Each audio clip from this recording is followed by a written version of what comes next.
hoy tengo la oportunidad de entrevistar a mi mamá sobre aquellos temas que siempre nos han contado en clases a medida que hemos estado creciendo, pero realmente, aunque sepamos cómo ha sido la historia detrás de todo lo que ha pasado, no tenemos nunca la oportunidad de realmente preguntarle a alguien que vivió en esa época cómo lo vivió.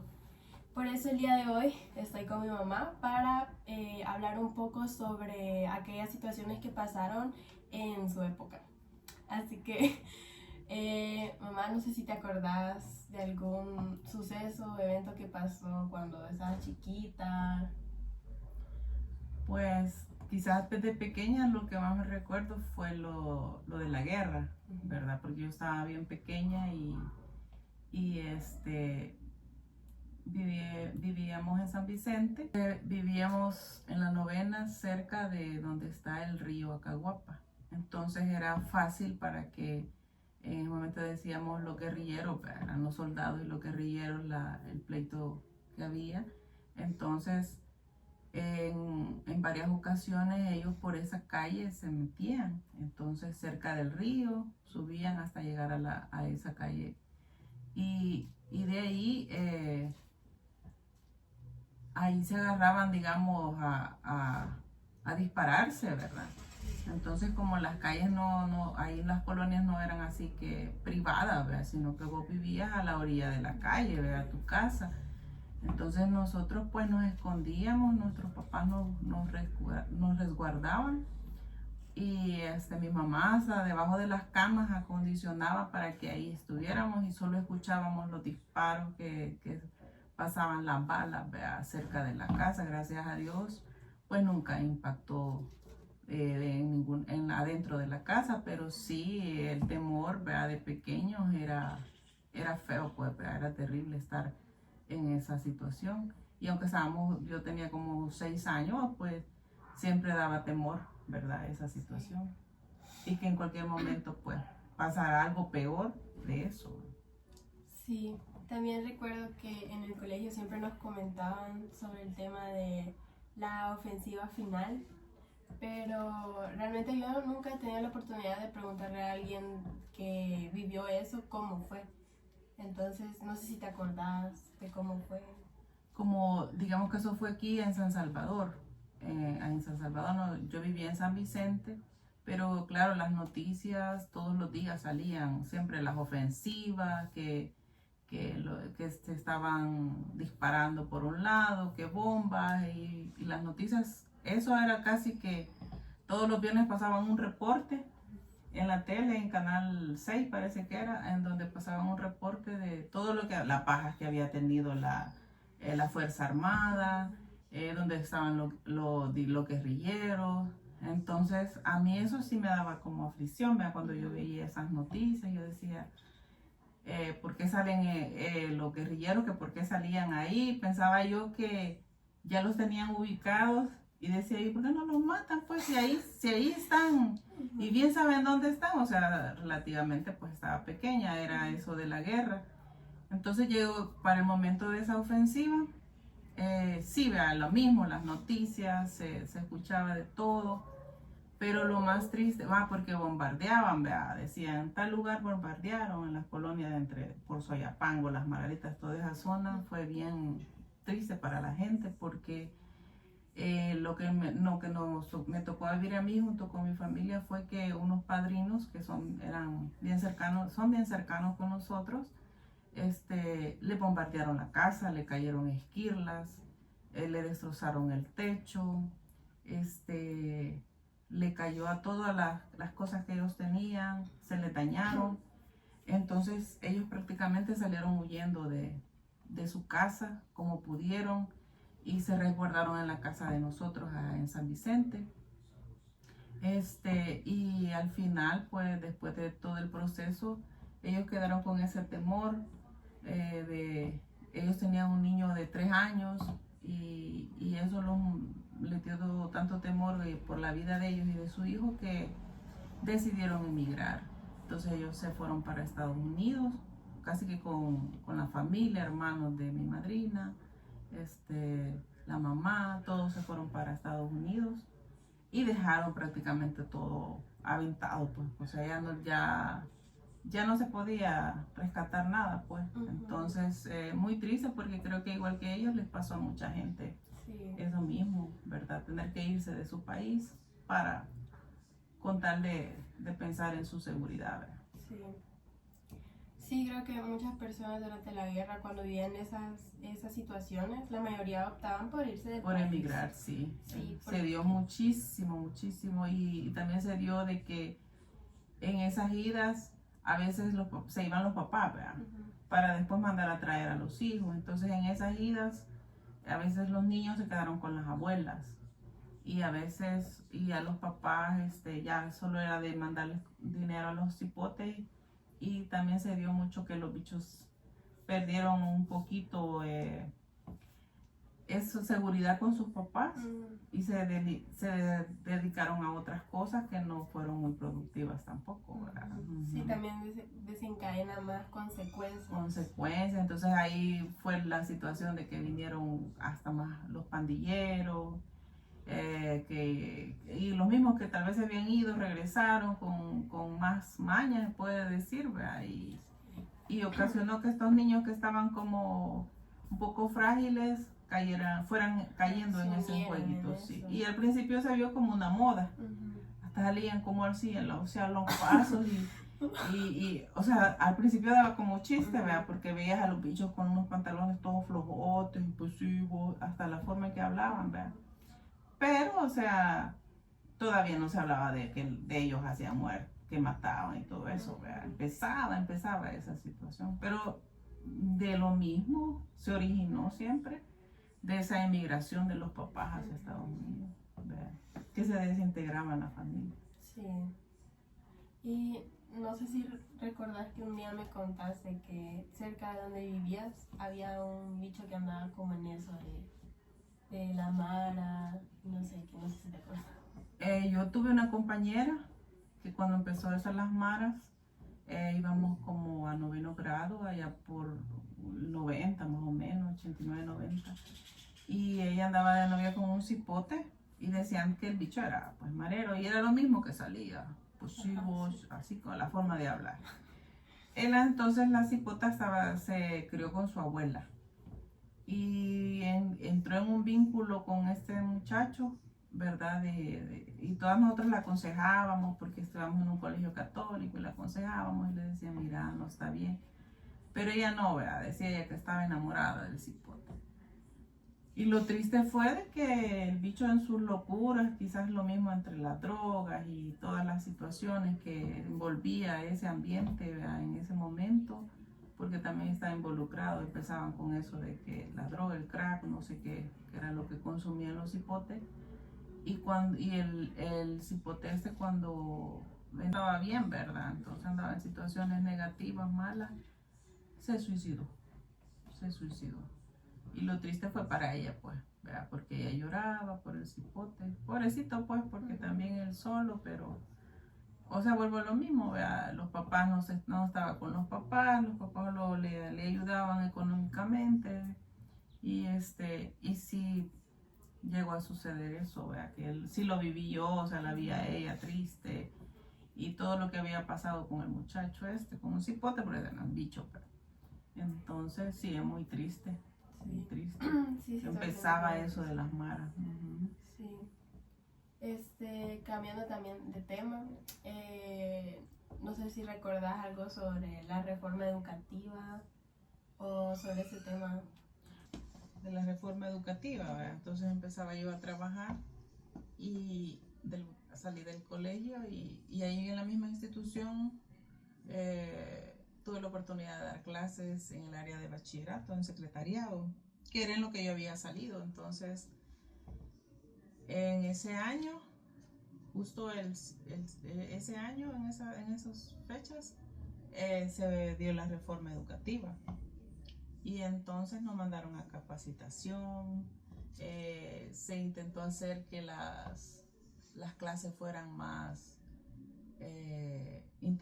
interactivas, ¿verdad? De ponerle un poquito más de creatividad, ¿verdad? Para ayudarles a los cipotes a entender mejor las cosas.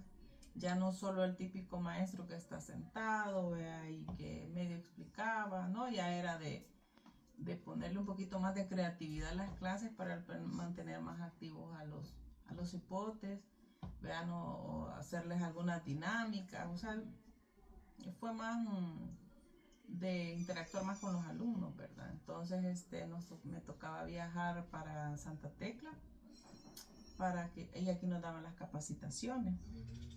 Y ya de ahí los que habíamos recibido las capacitaciones, ya venían unas materias nuevas, que era laboratorio de creatividad, que vos le podías poner a hacer muchas manualidades, a que ellos pudieran dibujar, a que ellos pudieran expresar de otra forma, ¿verdad?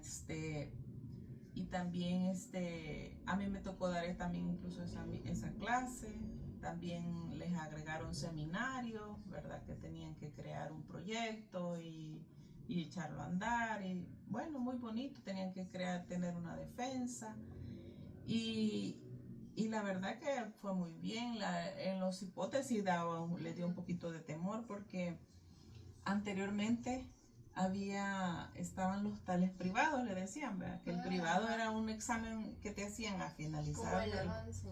Era en ese, pero en el momento ese se innovó con la PAES.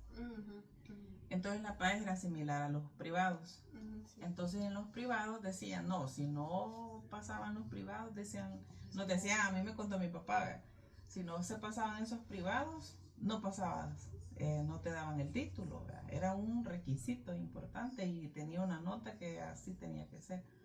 Entonces eso también creó como ese temor a mí no me tocó hacerlo, ¿verdad? Pero ya en esa etapa en que yo estaba, sí, a los alumnos ya les tocó hacer la PAES. Entonces los niños les daba miedo de que iban a dejar el año, de que no iban a pasar, que no iban a tener el título. Y sí, o sea, para algunos fue frustrante, pues, sí, ¿verdad? Entonces, pero a la vez la prueba fue un poquito más flexible que como se decía de un privado. Bueno, pasando allá al último tema, recuerdo que siempre me has contado como historias de cómo viviste el terremoto del 2001, ¿verdad? Sí. Entonces no sé si podrías contar un poco de cómo lo viviste. Sí, fue bien traumático, pues, porque el primer terremoto, pues, estábamos trabajando, yo trabajaba acá en San Salvador, y recuerdo que como estábamos en una segunda planta, y había mucha gente, ¿verdad? Entonces, la gente, cuando se sintió el primer movimiento, toda la gente salió corriendo. Y entonces se cayeron unos maniquíes, porque era una tienda de ropa, se cayeron unos maniquíes, quedaron atravesadas en medio de la grada, la gente pasaba por encima de los maniquíes, y entonces había un señor que era evangélico y decía, es la venida del Señor, es la venida del Señor, y otras señoras arrodilladas. Y yo no podía salir porque las señoras arrodilladas y con el Señor y lo agarraban al Señor y yo queriendo salir, ¿verdad? Y cuando salí y ya logré bajar las gradas y salí a la calle, era un caos, o sea, los carros no podían pasar, la gente se cruzaba la calle. Yo me acuerdo que el grupo con el que trabajábamos, pues nos abrazamos y nos quedamos así como en medio porque ya no veíamos que pasaran carros. Y como pudimos, pues también después nos fuimos para San Vicente, porque teníamos que ir a ver a la familia, ¿verdad? Y nos hemos ido para San Vicente, más a los días, pues, y luego cuando vimos en las noticias lo que había pasado en las colinas, ¿verdad? Toda la catástrofe. Fue bien impactante y todavía no habíamos pasado de ese susto cuando viene el 13 de febrero, entonces en San Salvador se sintió el movimiento fuerte,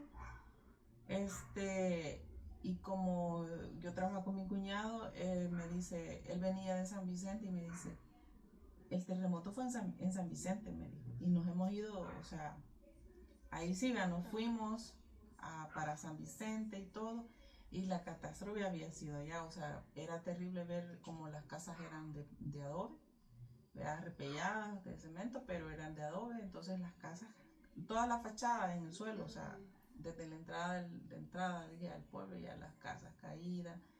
Murió mucha gente también, ¿verdad? Porque a algunas les cayó que una pared o algo así, entonces les tocó reconstruir casi que todo el pueblo, ¿verdad? Nuestra casa también se dañó incluso, ¿verdad? Y la angustia también porque en ese terremoto una de mis sobrinas, las mayores, estaban en el colegio y gracias a Dios que ese día, bien, como era inicio de año, se hacía una misa. Entonces estaban en la iglesia, pero el colegio donde ellas estudiaban había una segunda planta, entonces la segunda planta quedó de primera planta. Se hundió y era justo el salón donde estudiaba mi sobrina. Entonces fue muy triste, pues, ¿verdad? Hubo mucha pérdida material, también mucha pérdida humana, ¿verdad? Pero lo que sí ayudó fue a que se construyera un poco mejor la vivienda, también, más seguras. Sí, situaciones bien difíciles. Sí. Bueno, sí, muy tristes. Y ya para finalizar, solo te tengo una pregunta. Si pudieras hablar con las nuevas generaciones sobre esta época, ¿qué les dirías? Pues entre que fue una época muy diferente porque había muchas limitantes en muchos sentidos, tanto en cuestiones del aprendizaje, no teníamos como el material adecuado a la mano muchas veces, entonces habría que recurrir a prestar un libro de que lo tenía el primo, el hermano, y había venido aquel libro de generación en generación, ¿vea? Para estudiar por medio de eso. Entonces ahorita con todo lo que se tiene, ahorita todo lo que tienen al alcance ustedes como jóvenes, deberían de aprovechar esas herramientas para a nivel personal, pues, alguna duda que se tiene y averiguarlo y leerlo, analizarlo, ¿verdad? Hoy hay tanto que se puede hacer que creo que muchos hubiéramos deseado tener esas herramientas, ¿verdad? En ese momento, porque todo lo que se hacía todo era manual, ¿verdad? Entonces en cierta manera nos ayudó bastante a crear, a imaginarnos cómo hacer las cosas, porque no era de, voy a ir a imprimir esto y ya lo tengo aquí, era de dibujar, o sea, no podías decir. Entonces digo yo, ahora que tienen todo esto al alcance, ¿verdad? Incluso yo veo que hay tips para ayuda psicológica, sí. Hay tips como para dibujar, hay tips, o sea, si hay tanto que creo que a veces lo enfocamos no de manera positiva, pues, porque nos ponemos con el teléfono tal vez solo a jugar cuando podemos buscar un libro y leerlo, vea, instruirnos, vea, que sean herramientas, utilizarlos como herramientas, lo que es la tecnología, para ayuda personal, ¿verdad? Para superarnos, para entender, para leer, y no solo para decir, que voy a ser TikToker, ¿verdad? Voy a ser influencer o voy a ser así o porque tantos likes y por eso me voy a sentir bien porque ya vieron mi video. No enfocarse en eso, pues, ¿verdad? Porque eso es algo superficial, ¿verdad? Lo importante es los conocimientos, ¿verdad? Y no dejar de lado, pues, el humanismo, sí. ¿Verdad? Que es muy importante. Sí. Bueno, entonces eso sería todo. Gracias, mamá, por darme esta oportunidad de entrevistar. Gracias, hija, también por entrevistarme. Bueno, ahora estamos en la segunda parte de esta entrevista. Entonces, para empezar, primero tenemos que introducir a usted. Entonces, si me podría dar datos generales de usted, cómo se llama, dónde vive. Muy bien, buenas tardes. Mi nombre es Ana Margarita Reyes Rosa. Soy licenciada en Ciencias de la Educación y docente, ¿verdad? De un instituto en la especialidad de Ciencias Comerciales. Me Bueno, dedico pues a la ajá. docencia. Pero también mencionar que lastimosamente no se pudo hacer la entrevista en persona, pero siempre se puede por llamada. Muy bien. Entonces, empecemos. Recuerdo que usted me dijo que recordó el tema del Papa cuando vino a El Salvador, ¿verdad? Sí, exactamente. Entonces, ¿cómo usted recuerda ese suceso, esa situación y qué estaba haciendo usted en ese momento? Ah, lo recuerdo como, bueno, en realidad tengo un bonito recuerdo. Eh, Estaba estudiando séptimo grado en el colegio eucarístico y como estudiaba en un colegio católico, pues este suceso no se podía dejar pasar por alto, ¿verdad? Entonces las madres nos dejaron tareas de todo el acontecimiento desde que se empezaba a informar de la llegada de él. Nos dejaron que hiciéramos álbumes alusivos al Papa. Conocimos mucha información, su nombre, todo, y presentamos tareas antes de que llegara el Papa. Y Ujú, luego, pues incluso hicieron una como excursión hacia San Salvador para el que quisiera ir a verlo en persona. También tuvieron eso. ujú, Y bueno, lastimosamente no pude ir, pero creo que bastantes personas, compañeras, no pudimos asistir, pero vivimos el momento como si lo estuviésemos viendo, porque nos metimos de lleno en la búsqueda de información para ese álbum y luego, pues cuando ya él vino, veíamos en la televisión, no se veía otra cosa más que eso, ¿verdad? Cómo se abarrotaban las calles para saludarlo.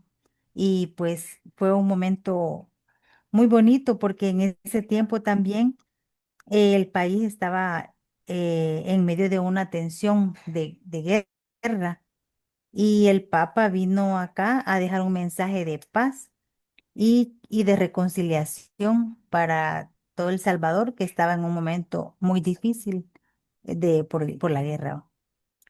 Eso fue momento muy bonito que lo recuerdo bastante.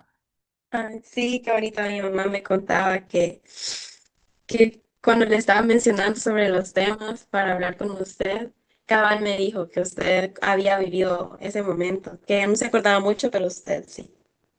Ajá. Y Sí, yo lo hablando, recuerdo muy bien. y también hablando un poco de la guerra, ¿usted cómo recuerda que fue la guerra, cómo la vivió o cómo le afectó a usted y a su familia? Bueno, el tema de la guerra fue algo muy difícil para nosotros, ¿verdad? Bueno, para todo el país. Recuerdo que donde nosotros vivíamos, tuvimos que en un momento tuvimos que irnos de la casa hacia el colegio y nos tuvieron ahí por un tiempo, em, ¿cómo se llama? Ahí nos quedamos, pues nos albergábamos ahí en el colegio mientras estaba ese proceso. Pero antes de eso, de irnos para el colegio, eh, donde nosotros vivíamos, se escuchaban que recurrentemente las balaceras. Y más que vivíamos en una casa que tenía un portón grande que daba, eh, en el cual cuando disparaban, ahí reviraban ¿cómo se llama? Las balas. Pero tengo un recuerdo que siempre no lo olvido, ¿verdad? Yo en las mañanas iba a comprar leche. Mi mamá me mandaba a comprar la leche Ujú, como a 2 cuadras hacia abajo de la casa. Un día yo iba a comprar la leche en la mañana antes de irme para el colegio. Y en la esquina, al llegar a la esquina, me detuvo un hombre que estaba, era de la guerrilla, porque tenía una pañoleta roja. Y me dijo, niña, ¿para dónde vas? Me dijo. Entonces yo le dije que a comprar leche abajo. Y me dijo, Regrésate, me dijo. Pero me lo dijo así como en un tono para allá. Y yo casi salí, yo solo di la vuelta y salí corriendo, y, ¿verdad? Para la casa y le iba contando a mi mamá. Cuando yo llegué a la casa se escucharon unas balas y sucedía que el señor donde yo iba a comprar la leche, ese día lo llegaron a matar al señor. sea, yo iba justamente cuando ya estaba quizás preparado el terreno para que se diera ese suceso ahí, ¿verdad? Entonces, lo recuerdo eso perfectamente. Viví esa parte, el país estuvo en un momento muy, muy difícil. Recuerdo los toques de queda, que había una hora en la que ya nadie podía andar en la calle, porque el que anduviera en la calle, pues Ajá. lo iban a asesinar, ¿verdad? Sí, Eso y mucho recuerdo, mucho dolor de la guerra. sí. A mí mi papá me contaba que como mi abuelito era taxista, entonces hubo Ujú. una vez que había toque de queda y él no logró llegar a la casa. Y entonces cabal por eso mi Mm. papá perdió a mi abuelito. Ajá, Ay, bien, no, sí, bien sí, qué triste viendo lo triste. que pasó. Y tenía como 20 Sí, años mi papá. qué Ujú. tremendo, sí, sí, eso dejó marcada huella en muchas personas por esos sucesos. Sí, fue difícil para todo el país. Sí, así es. Y bueno, también recuerdo que me comentaba sobre el presidente José Napoleón Duarte. No sé si recuerda Ujú. o qué pensó usted cuando fue elegido como presidente. Yo recuerdo que este presidente, bueno, a él se le conoce como el presidente demócrata, porque él se suponía que veía por el pueblo. En ese tiempo quizás fue en el año 1984. Creo que yo estaría cursando mi octavo grado, por ahí Ujú, creo que estaría. Entonces no me metía mucho en esos temas de política, siento que estaba pequeña, pero no, no. Sin embargo, mis papás conocían al ingeniero, creo que era él, José Napoleón Duarte, entonces ellos eran de ese partido al 100, ¿verdad? bueno, Entonces ellos eran del partido, nosotros también, o sea, nos ujú, motivaban a nosotros y seguimos.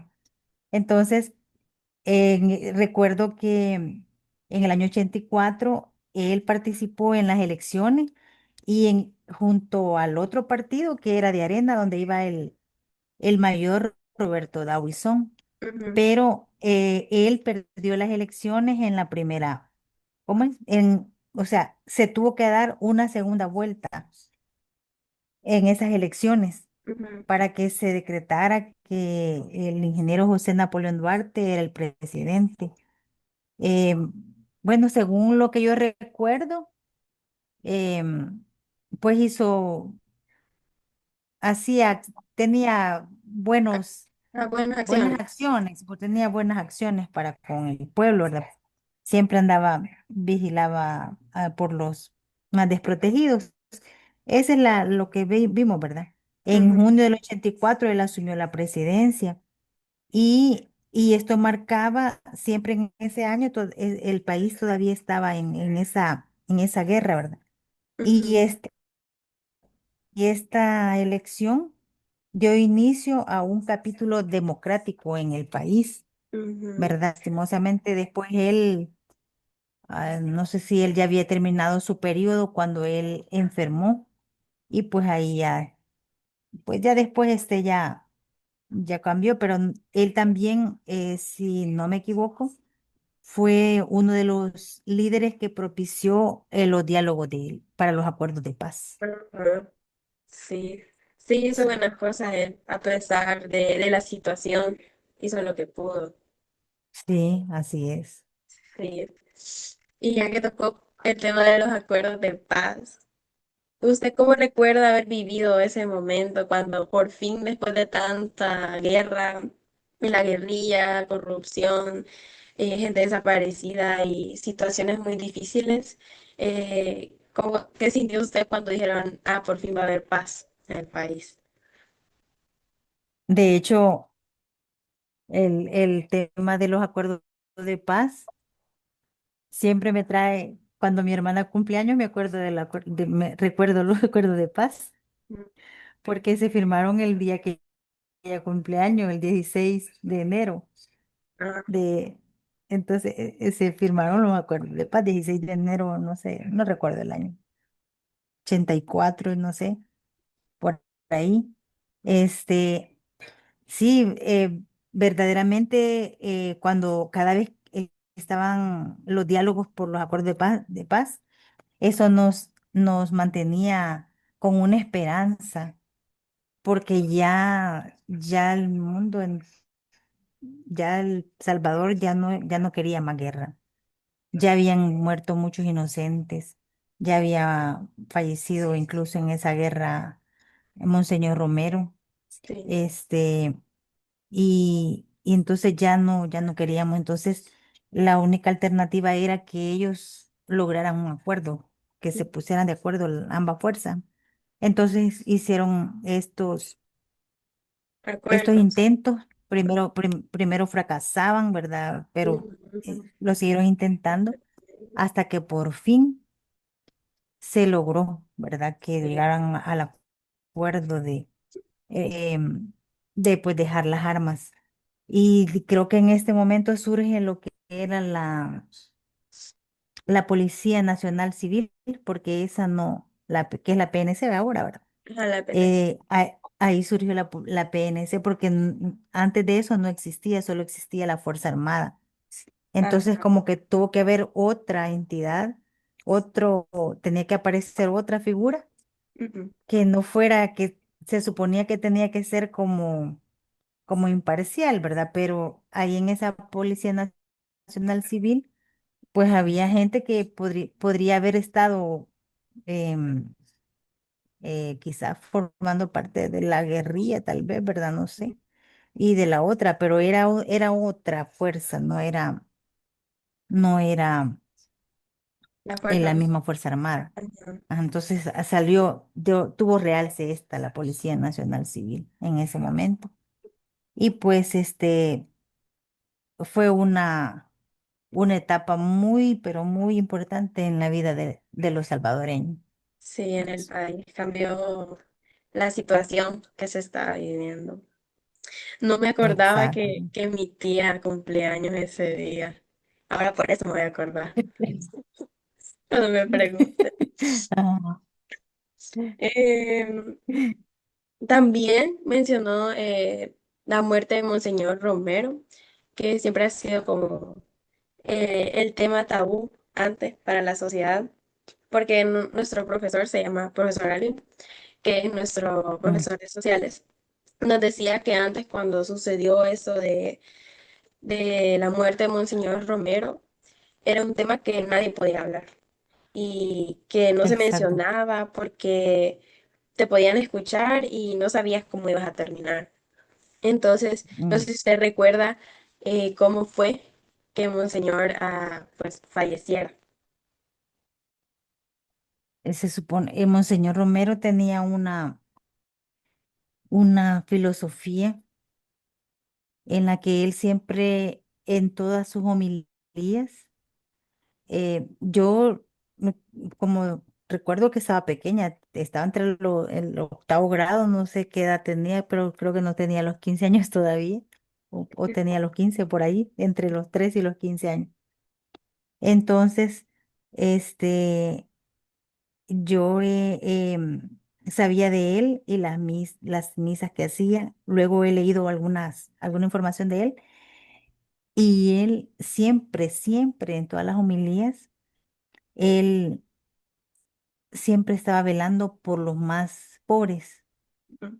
porque él decía que eran las personas que eran más amadas por, Por Dios.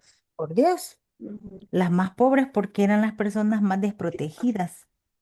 Entonces él en cada homilía pedía eso y les pedía a las fuerzas, ¿verdad? Tanto la Fuerza Armada como a la, ¿cómo se llama?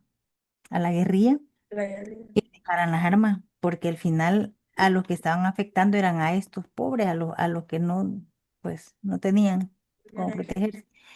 Pero según la historia que yo he leído, hubo una semana antes de que él muriera, que lo asesinaran, que él se mostraba como con temor. Ujú. Sin embargo, en las homilías hablaba con temor, como que si a él lo estaban como amenazando, Ujú. porque no les parecía que él estuviera defendiendo a los más, Necesita vulnerables, ¿verdad? Los más ujú, vulnerables. Entonces él recibió amenazas, de muerte. según lo que de muerte. Y se supone que él, no sé, no estoy segura si él a dar la homilía iba Ah, sí, cuando a él lo, cuando a él lo lo asesinaron. mataron. Ujú. Ujú. Y fue por eso, por proteger a los más débiles, según él, ¿verdad? Sí, Los, ujú. sí, la verdad que siento que muy feo que una persona que daba tanto amor y esperanza al pueblo fuera asesinado por ser él, o sea, por ser una buena persona, por querer Sí, cumplir buenos deseos a su pueblo. Y creo que había rumores de que Dawson era el que lo había mandado a asesinar, pero siempre fue como un tema que nunca se supo, la verdad, de quién lo ujú. había matado. Nunca dieron. Y siento que es algo injusto porque una persona que dejó un gran impacto en la sociedad para que después no tuviera ese como reconocimiento de quién lo había sido el culpable. Siento que fue Exacto. bien injusto, pero ni Y modo. por eso, este, a él le han dado un lugar, ¿verdad? A Monseñor por toda la obra que él hizo. A veces lo toman como político, ¿verdad? Porque Ujú, piensan un partido lo agarra, pero en realidad él fue un hombre muy humano ujú. y él no merecía esa Ese muerte que le final, dieron. sí, no. Ujú, exactamente. Bueno, perdón. Bueno, y de todos los momentos que hemos hablado, ¿hubo algún momento que le quedara en la mente y nunca pudo olvidar porque fue impactante o alegre? ¿Y por qué? Alegre, sí, un momento alegre cuando vino el papá.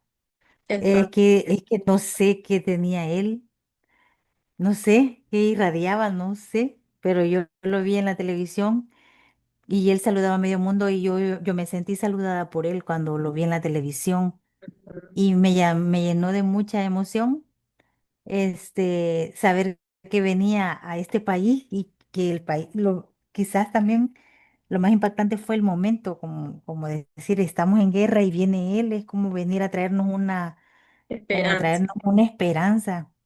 Y justamente después que viene él, vienen a darse los acuerdos de paz. Entonces se sintió aquello como que él vino en el momento justo. indicado, Entonces sí. eso no, indicado, no lo olvido. Y en el caso un momento impactante, en el caso de la guerra, ¿verdad? Eso sí, da tristeza, porque sí recuerdo las cosas que sucedieron. Bueno, mi hermana mayor le tocó ver, ella vio cuando salió de la casa que la mandaron también a comprar, Ujú, ella vio personas eh, molestar. mutiladas, o sea, fallecidas, pero vio mutiladas, vio las partes. Ay, Entonces, yo no lo vi, pero ella me lo contó, entonces yo sentí como si yo lo había visto, entonces eso le deja a uno, queda uno como con ese pensamiento, no se le olvida pues fácilmente. sí, con ese sentido. Entonces, eso. Qué feo. Ay, Mm. perdón. Mm. Y, perdón. Y ya para finalizar, este, después de toda la situación que pasó en la guerra y todos esos momentos que vivió, cambió su forma de pensar o de ver la vida después de estar en una situación complicada que en cualquier momento podían llegar a la casa y hacer algo. Pero gracias a Dios nunca pasó. No, gracias a Dios que no, nunca pasó. Em, sí, el haber vivido en ese momento quizás primero ayuda a valorar la vida, ¿verdad? a valorar la vida con, no solo la vida de uno, sino que valorar la vida de los demás, porque en esa vulneración de derechos ahí no valía la vida de nadie. Ujú. Entonces, este, se aprende a valorar, em, y se aprende a como no querer,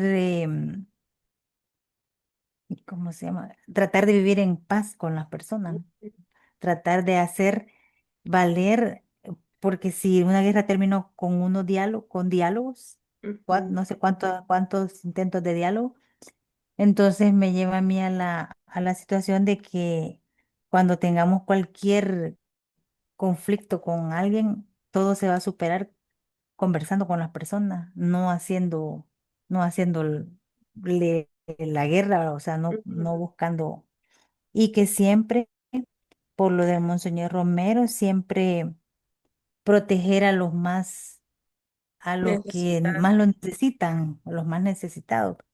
Los niños, él hablaba mucho de los niños, que había que cuidarlos y protegerlos, y los protegía. Entonces, los niños son vulnerables en todo sentido, entonces a los niños hay que protegerlos mucho de todas las Sí, situaciones de violencia, ¿verdad? Que se puedan dar. Y, y y para tener pues un país mejor, porque el país va a estar bien, sí depende bastante de los gobiernos y lo que ellos hagan, pero también todos podemos, desde nuestros trabajos, desde nuestras familias, lograr mantener esa paz, ¿verdad? Esa armonía y, y no hacer, ¿cómo se llama? Pasar mal a alguien ujú. en alguna situación. Madurar en ese sentido, ¿verdad? Y madurar cuando vamos a elegir también a los nuevos representantes de los gobiernos de nuestro país. Sí, siento Analizar bien la... que eso cuando se elige un presidente es bien difícil porque siento que la mayoría de personas a veces no quieren votar porque no les gusta el representante que está. Pero si no Sí, votan, siempre queda el que al final hace las peores cosas en el país. Entonces no exacto, salen ganando nada. Si no votan, no cambian la decisión que probablemente ya está tomada. Y después las sí, personas se quejan. Y ahí está como el problema social que está en el país, que, exacto. que no se animan a votar. Y también eso Ujú. que mencionó, que siempre hay que ayudar a los demás y ser buenas personas. Siento que un problema que tiene también El Salvador es la educación desde la casa. Porque, Sí, por ejemplo, siento que en nuestra familia, usted, mi tía Norma, mi mamá, siempre nos educaron a nosotros y a mis primos de buena manera, a ayudar, a ser empáticos, pero hay mucha gente que no lo es. exacto. Y eso también es un gran problema, porque después esas personas terminan siendo como ahorita los presidentes que son corruptos o Ujú. haciendo acciones que no son buenas. Ujú. Sí, así es. Es desde cada familia es Sí, donde debe surgir esto para que se vea un cambio en la misma sociedad. Pero a sí, veces no se da, ¿verdad? Por falta de educación en valores. Mm. sí, un gran problema que tenemos. Pero Ujú. bueno, eso fue todo, tía. Gracias por participar en mi entrevista. Ah, vaya, con mucho gusto. Espero que todo le salga bien y qué bueno hablar de estos temas porque son parte de nuestra historia, Sí, ¿verdad? Nuestra historia, de nuestro país, nuestra cultura y todo eso se debe transmitir de generación a generación. sí, Así siempre que ser conscientes. gracias por tomarme en cuenta y hacer conciencia de esos temas, ¿verdad? Que nos duelen, pero que primero Dios que no vuelvan a suceder también. Sí, sí, Mm, siempre educar a las siguientes exa- generaciones sobre el pasado para que sepan. sí, exactamente. Bueno, gracias, tía. Vaya, ya sabe, hija linda.